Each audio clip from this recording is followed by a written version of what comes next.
asumsi ketika ditanyain berkegiatan apa, itu langsung itu ya diving gitu ya. Karena konsepsi saya dalam segala sesuatu itu ada skala prioritas. Ada perang pendek, ada perang menengah, ada perang panjang dalam tanda petik. Dan itu biasanya yang paling fundamental adalah perang panjangnya. Perang panjangnya itu objektifnya bukan mencapai sesuatu, objektifnya ada bertahan selama mungkin dalam game dan perpetuate the game. Jadi kalau hidup perang panjangnya survive. Kalau nggak bisa melakukan yang perang pendek, misalnya bikin lagu, kayak bikin album, itu kan perang pendek, ada statement, ada finish goal-nya itu. Kita punya objektif, finish goal di situ. Nah, dalam keadaan pandemi yang tidak normal gini, ini kan kita perlu ada banyak adjustment. Iya. Yang paling kena kan misalnya adalah industri tersier, industri yang paling nggak penting untuk survival, kayak lagu misalnya, bikin lagu, musik itu kan ya cuman hiburan. Orang-orang nggak denger lagu juga nggak mati juga prosesnya. Tapi jadi semuanya saya merasa kita dipaksa untuk berpikir ulang, untuk mereview ulang tentang prioritas dalam hidup. Prioritas dalam hidup ternyata adalah bertahan hidup paling lama, sehingga karena itu modal utama untuk melakukan yang lain. Perang pendek hanya bisa dilakukan kalau kita sudah memastikan perang panjangnya. Jadi ya sekarang melakukan apa yang bisa dilakukan untuk survive dalam arti ya tidak mati, sederhana itu. Yang perang pendek itu praktis sudah? Oh, perang pendek nggak yang bisa dilakukan kan itu ada persiapan dan ada kesempatan. Kalau ada kesempatan datang ya kita samber. Termasuk nyanyi, webinar, nyanyi, bikin lagu itu tetap dilakukan. Tapi tetap bikin lagu, nyanyi. Kalau produktif kan kadang-kadang ada yang penyakit, Mas. Itu produktif bukan karena pengen mencapai sesuatu, karena merasa tidak hidup aja kalau nggak produktif gitu. Jadi ya harus bikin lagu buat apa ya nggak tahu, kadang-kadang filenya hilang di tengah jalan juga. Whatever, tapi waktunya tidak habis, tidak sia-sia untuk tidak produktif gitu. Oh, jadi sekarang kegiatannya survive. Ya, ini Leto mungkin 2 bulan yang lalu ngeluarin single baru di YouTube juga, judulnya Fatwa Hati. Apa itu maksudnya Fatwa Hati? Fatwa Hati ya, saat kau sendiri temukanku di fatwa hatimu, kan gitu. Adalah yang ngobrol lewat fatwa hati kan ada. Iya.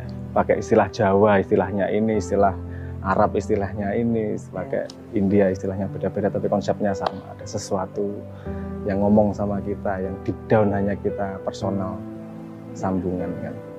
Dan kadang kita sibuk ngomong dengan yang di luar, lupa ngobrol dengan yang di dalam. Lupa man arafa nafsahu. Fakat arafa. Tapi Mas, sekarang itu ada istilah kan yang konotatif soal overthinking.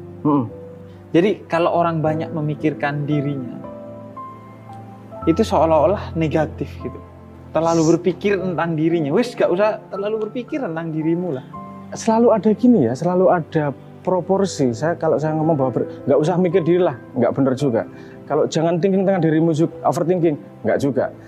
Menurut saya semua hal itu akan beracun kalau proporsinya tidak tepat. Gitu aja. Jadi itu urusan proporsi aja. Kapan perlu berpikir tentang diri, kapan tidak. Problemnya bukan pada berpikirnya. Problemnya karena tidak biasa menggunakan otak. Mohon maaf ini. Kalau kita pakai tangan terus, kan capek nih. Kalau capek kan ditaruh nih. Udah, biar istirahat. Bisa nggak dengan otak? Mikir terus, capek otaknya, tak istirahatlah, nggak usah mikir dulu. Nah itu kita tidak terlatih, nggak ada pendidikan di sekolah kita untuk mengistirahatkan otak. Jadi otak dipakai terus sampai jadinya racun itu tadi, overthinking itu tadi. Seharusnya kita bisa meletakkan kalau udah ngerusak nih. Udah terlalu mikir banyak, ini udah nggak produktif, malah ngerusak diri, tak taruh dulu. Nah skill itu memang tidak dididikkan dari kecil. Bahkan saat tidur. Iya, otak kita nggak justru sangat aktif otak. Nggak istirahat. Nggak istirahat. Sosial media juga kan. Tapi bisa diberhentikan. Sangat bisa diberhentikan otak itu. Tipsnya dari Sabran mengistirahatkan otak tuh gimana biasanya?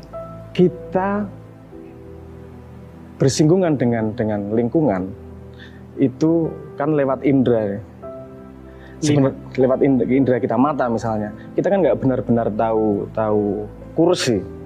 Cuman ada cahaya masuk ke mata, terus dikonstruksi sama otak. Jadi ketika mejem, telinga terdiamkan, kenapa otak kita bikin ngarang lagi, wong dramanya udah ditutup ya. Kan itu aja. Jadi kesadaran bahwa ini aku masuk drama dan ini dengan diriku sendiri, itu menurut saya penting untuk kemampuan mengistirahatkan otak itu tadi. Otak berhenti bukan berarti tidak ada aktivitas, tapi kita tidak lagi menginput ilusi di luar, waktunya mengolah untuk apa yang sudah terinput kemarin. Karena apa yang kita sadari dan yang tidak kita sadari menurut penelitian itu sangat jauh bedanya. Dalam satu titik waktu, satu detik katakanlah gitu, ini penelitian Benjamin Libet kalau saya nggak salah ingat, itu kalau yang masuk ke kesadaran itu sekitar katakanlah 40 gitu ya, yang masuk di bawah sadar itu 1,5 juta. Jadi perbandingannya gitu jauh, itu yang bisa diolah oleh otak. Jadi kalau kita tidak punya kontrol terhadap mesin utama kita, ya dia bisa justru balik merusak kita sendiri.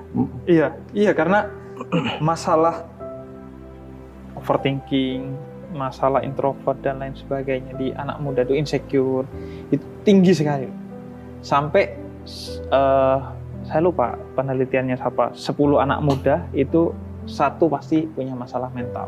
Jadi 10% masalah mental di anak muda kita, dan itu sumbernya banyak hal. Kalau aku ngutip sahabat Nabi pernah diprediksi masuk surga sama Nabi, ya karena apa yang dia lakukan hari ini dia selesaikan hari ini. Ketika mau tidur, orang yang salah ke dia maafkan. Semua hal yang terjadi dia anggap yaitu sinemanya ditutup, ya udah tidur, selesai. Besok ulang lagi dari awal. Termasuk bekerja, nggak terlalu memikirkan masa lalu dan nggak terlalu mengagendakan masa depan nih gini. Kita nih hidup dalam peradaban yang luar biasa beruntung. Jadi kalau misalnya saya membayangkan zaman dulu intensitas sehari-hari itu tidak punya ruang untuk mikir yang enggak. Karena mau mandi nggak tinggal buka keran, mau makanan nggak tinggal buka Gojek. Nah sekarang kemudahan itu nggak kita anggap, nggak kita syukuri juga. Mandi kan sudah nggak perlu nimba air sekarang. Itu sebenarnya kita 99% kebutuhan untuk hidup itu sudah sangat mudah. Sehingga tempat otaknya jadi sangat lebar untuk memikirkan yang enggak. Gitu. Enggak. Contoh yang sederhana gini lah. Orang zaman dulu itu udah makan, udah minum, selesai masalahnya. Semua hewan udah makan, udah minum, selesai. Manusia kalau sudah makan, sudah minum, udah hidup, itu cari masalah lain. Pulsanya kurang, followernya kurang banyak. Itu masalah yang dibuat-buat ya enggak. Maksudnya enggak untuk survivalmu juga sebenarnya. Dan itu problem yang datang dari kemudahan hidup sebenarnya. Jadi menurut saya yang perlu diseimbangkan adalah kemampuan mensyukuri kemudahan tersebut juga. Mensyukuri Anda minum tinggal buka botol, pengen makanan apa, segitu banyak pilihannya. Ini 10 tahun yang lalu nggak ada loh ini. Kamu pengen kontak temen tinggal WA, itu luar biasa yang harusnya disyukuri. Itu luar biasa. Cuman kita take for granted aja. Iya. Jadi memberi waktu untuk mensyukuri sehari-hari semua itu ya sehari-hari. Saya tuh pernah mikir, ibuku loh sehari itu bisa menyelesaikan semua pekerjaan rumah tanpa dibantu mesin cuci, tanpa dibantu keran yang mudah banget, tapi setrikaan yang pakai bara masih tapi sehari selesai loh semua pekerjaan. Tapi sebagian orang sekarang itu sehari itu biasanya dia agendakan menyelesaikan 1 atau 2 pekerjaan rumah. Jadi seminggu baru selesai semua pekerjaan rumahnya. Sesuatu yang dulu selesai sehari gitu. Nah aku mikirnya akhirnya ya karena aku di basicnya di keagamaan ya, akhirnya itu soal keberkahan waktu. Ketidakmampuan kita memanfaatkan waktu secara maksimal, sehingga sering berjalan begitu saja. Tiba-tiba, aku sudah nikah loh, aku sudah punya anak loh. Jadi banal. Dan banyak distraksinya modern ini. Kita kan tanpa sadar dikontrol oleh alat-alat yang bisa membantu kita. Misalnya handphone ini, misalnya mobile phone ini kan sangat membantu kita untuk tarik informasi dan seterusnya. Tapi di lain pihak dia juga membuat kita menjadi tawanan dalam tanda petik. Kalau ada ting, Anda tahan berapa lama nggak buka itu? Nggak buka. itu namanya dopamin trick gitu yang memang dilakukan oleh perusahaan-perusahaan IT yang banyak dipakai. Itu dopamin ada triknya lah, itu panjang bahasnya. Tapi kita memang di host stage ini kita juga, kalau kita tidak take control diri kita ya cuman jadi jadi kambing yang digembala dalam tanda petik. Lumayan lebih tegas bahasanya. Mas Abrang, aku mau masuk ke soal bagaimana memahami dan menghayati keberagamaan. Kebetulan kalau saya pada agama itu saya tidak bisa lari dari modal dasar yang diberikan Tuhan. Saya itu inquisitif. Saya nggak akan makan kalau saya nggak benar-benar punya train of thought yang jelas di situ. Salah satu contohnya paling ekstrimnya, saya pernah ateis juga dengan sadar. Itu dengan keputusan dengan jalan logika yang mungkin perlu saya ceritakan ya. Jalan logikanya gini. Ada saya, ada milik saya. Ada perbedaan itu. Kalau saya ngomong gelang, jam, HP, itu milik saya. Kenapa? Karena saya mengakuisisi dari luar. Dari luar saya akuisisi ke dalam. Oke. Terus kalau saya berarti bukan yang saya akuisisi dong. Yeah. Saya adalah yang diciptakan oleh Tuhan. Terus saya ngelihat daging di badan saya. Ini saya dari Tuhan atau saya akuisisi ini?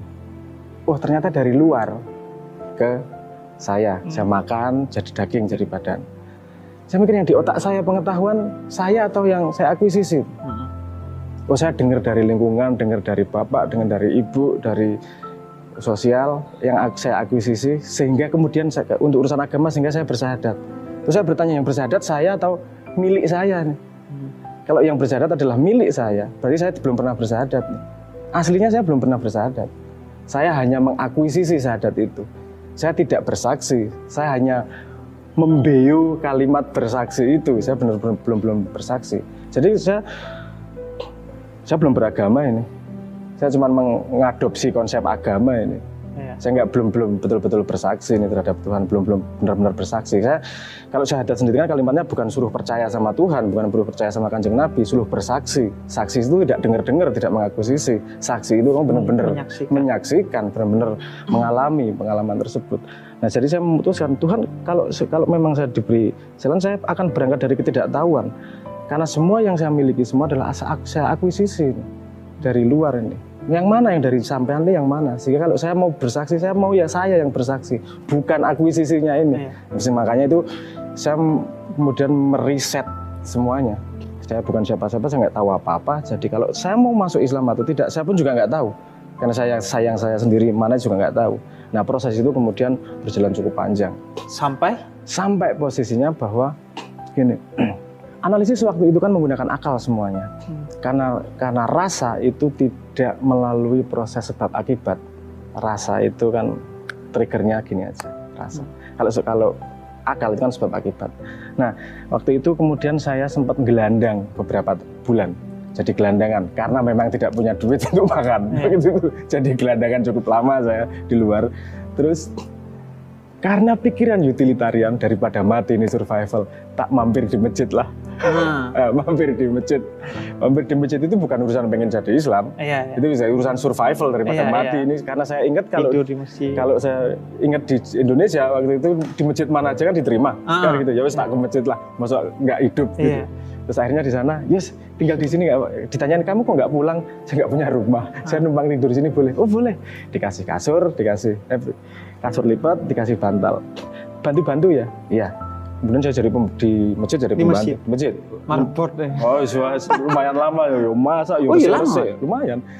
Tapi di situ saya jadi punya kesempatan bertemu. Kalau ada kajian dengan saya keduduk di situ. Itu masjid di Jogja? Masjid di Kanada. Oh, di Kanada. Di Kanada. Waktu itu di Kanada. Masjid di Kanada. Terus? Orang Islamnya sedikit juga. Itu salah satu masjid terbesar di Kanada waktu itu. Duduk dengan saya ikut mendengarkan, ngobrol dan segala macam. Oke, itu logik masuk. Itu kalau untuk urusan menyambungkan logika data, saya agak terlatih itu. Karena saya sekolahnya ya di matematika, di fisika, saya sangat disiplin dengan urusan data itu. Terus kemudian saya belum melihat kenapa agama, kenapa harus percaya Tuhan dan seterusnya. Oke. Kemudian ada waktu kesempatan saya bertanya kepada Syekh. Saya tanya, Syekh, kasih saya tahu logikanya. Logikanya gimana?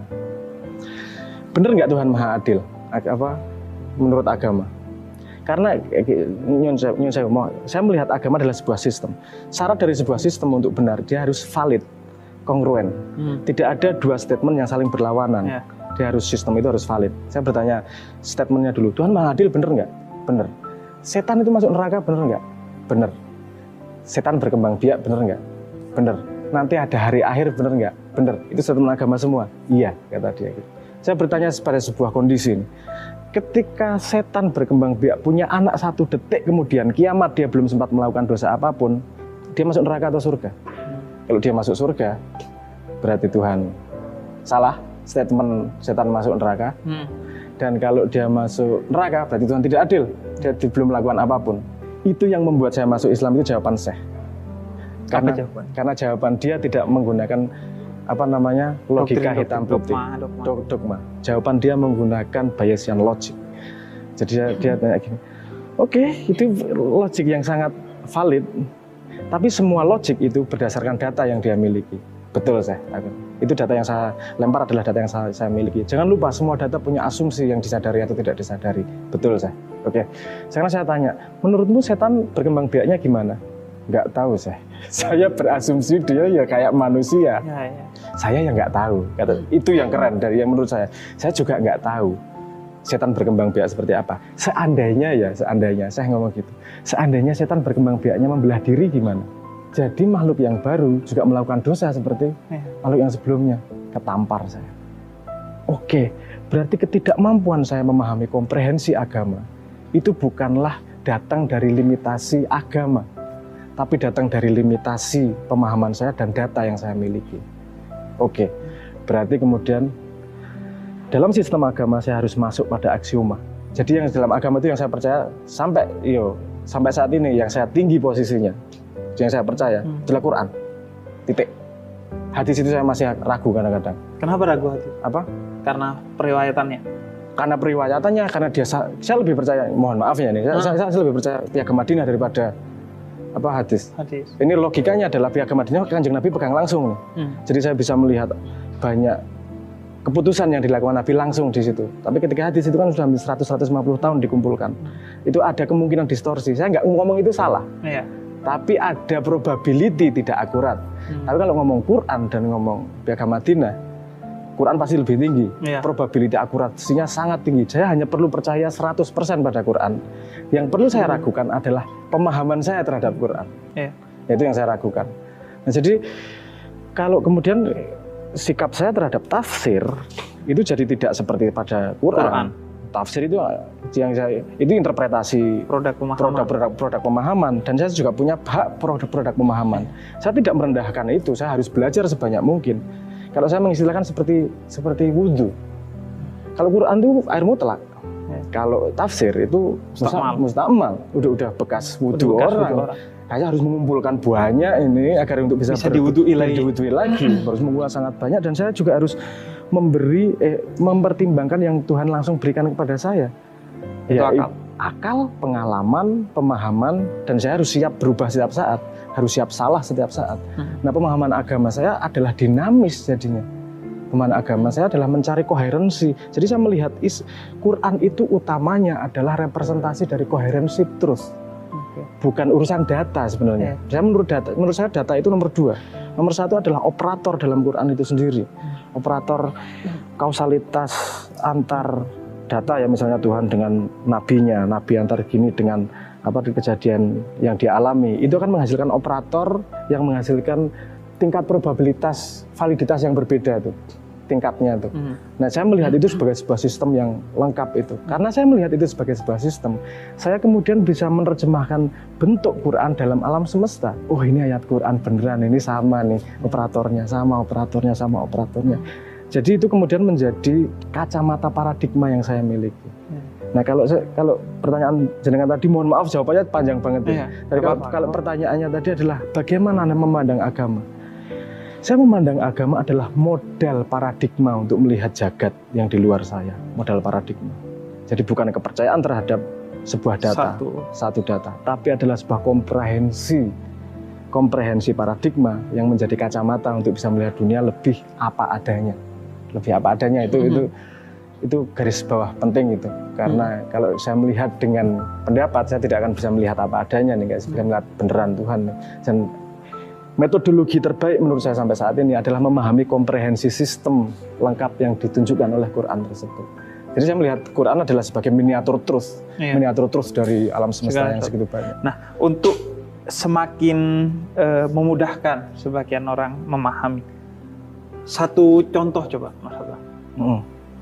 Hasil dari di bidang keagamaan yang seperti itu. Misalnya gini, apa namanya? Al-Quran mengatakan bahwa orang yang terbaik adalah orang yang bermanfaat untuk orang banyak, untuk orang lain. Itu kalimat yang sederhana, tapi saya melihat itu sebagai kalimat kunci dalam membangun peradaban. Karena ini jadi analisis sosiologi nih. Nggak apa-apa. Jadi analisis sosiologi nih. Ini jadi ngelihat kenapa keadaan sekarang rusak nih. Karena society itu hanya society itu adalah emergence dari komunikasi. Society hanya terjadi kalau ada komunikasi. Iya. Itu nggak bisa dibantah itu. Maksudnya kalau ada komunikasi baru ada nih yang namanya sosial. Iya. Mau 3 orang, mau 4 orang, baru kalau ngobrol baru ada sosial. Kalau nggak ada ngobrol ya nggak ada sosial nih. Hasil dari ngobrol itu terjadi yang disebut sebagai trust distribusi kepercayaan. Kalau kita kumpul 10 orang, kita kan kalau untuk urusan ziarah dialah yang memimpin. Kalau urusan mancing dialah yang memimpin. Itu kan sebenarnya distribusi kepercayaan. Nah, dalam society untuk berjalan stabil itu perlu yang namanya distribusi kepercayaan. Yang paling banyak dipercaya itu yang jadi pemimpin. Kan gitu logikanya. Siapa yang paling dipercaya adalah jadi pemimpin yang diikuti oleh orang banyak. Efek lainnya, generasi berikutnya juga akan mengkopi nih yang paling atas nih, yang dianggap dipercaya oleh orang banyak. Nah, sehingga distribusi kepercayaan, siapa yang lebih saya percaya, itu akan mempengaruhi siapa yang di atas, yang akan mempengaruhi generasi berikutnya, yang akan mempengaruhi evolusi peradaban. Dulu, kalau komunitas kecil, kita ketemu langsung, kita bisa melihat orang yang baik dan tidak. Sehingga komunitas kecil relatif lebih sehat. Dan ketika itu dari manfaat yang dia berikan melihatnya. Ya, kalau kita naturalnya kan gitu. Iya. Sama bapak itu aja itu bapaknya baik, sering nolong orang, sering apa namanya, ya kan gitu kan. Iya. Kualitas-kualitasnya dipakai. Tapi itu kan kalau komunitasnya sebesar Indonesia, pusing nih. Kita nggak kenal kok. Tokoh A dia baik atau tidak, tokoh B, kita perlu parameter lain kemudian yang dipakai. Sekarang parameter di ruang publik itu kan yang disebut sebagai like. Ya. Share, like. Gini lah, kalau kamu punya Twitter, ada yang mention kamu, followernya 10.000 sama followernya 100, yang kamu balas yang mana? Yang 10.000. 10.000. Dan memang secara sistem memang begitu kan? Yang followersnya lebih gede ditaruh di atas. Ya. Berarti kita kan didorong trust distribusinya, kepercayaannya pada popularitas. Efeknya yang di atas adalah yang populer. Generasi berikutnya akan lebih pandai mencari popularitas daripada bermanfaat. Gitu. Jadi jangan kaget kalau society semakin hancur, semakin pinter orang bersolek, bukan semakin pinter orang bermanfaat. Nah, menurut saya ini kok kita tidak membangun sistem berdasarkan ini ya? Kan tinggal dibikin nih sebuah parameter universal yang kita setujui untuk bisa mengukur kebermanfaatan. Saya nggak ngomong bahwa itu seperti akuratnya seperti Rocket Atit, ya nggak juga lah, nggak perlu segitulah. Tapi at least ada sesuatu guide kita untuk kebermanfaatan orang yang untuk lebih valid lah daripada popularitas lah. Paling nggak yang naik orang yang lebih bermanfaat lah. Kita melakukan itu saja, 3 generasi akan berlomba saling lebih bermanfaat berikutnya, dan society arahnya akan lebih baik kan gitu. Memang sekarang belum ada ruang publik digital yang menyediakan itu, karena memang ruang publik digital tidak dibuat untuk membangun society, tapi dibangun untuk mencari duit, kan gitu posisinya. Sebenarnya sih orang masih meyakini bahwa yang paling harus dicintai adalah yang bermanfaat. Tapi masalahnya akhirnya semua orang berlomba-lomba mencitrakan dirinya paling bermanfaat. Ya. Makanya giveaway itu jadi paling enak nyari followers tuh. Kemudian dandan yang ala-ala, kemudian dia bantu orang di videoin dan lain sebagainya. Padahal aku belajar dari kecil itu sangat ditekankan sama ayahku, cerita tentang Sayyidina Ali Zainal Abidin yang sembunyi-sembunyi sedekahnya malam hari dan baru ketahuan ketika mati punggungnya lebam karena diangkut sendiri. Karena kalau nggak diangkut sendiri berarti udah ada orang kedua, ketiga yang tahu. Jadi memang kemanfaatan. Dan menurut saya yang seharusnya bisa memberi poin kemanfaatan yang mendapat manfaat.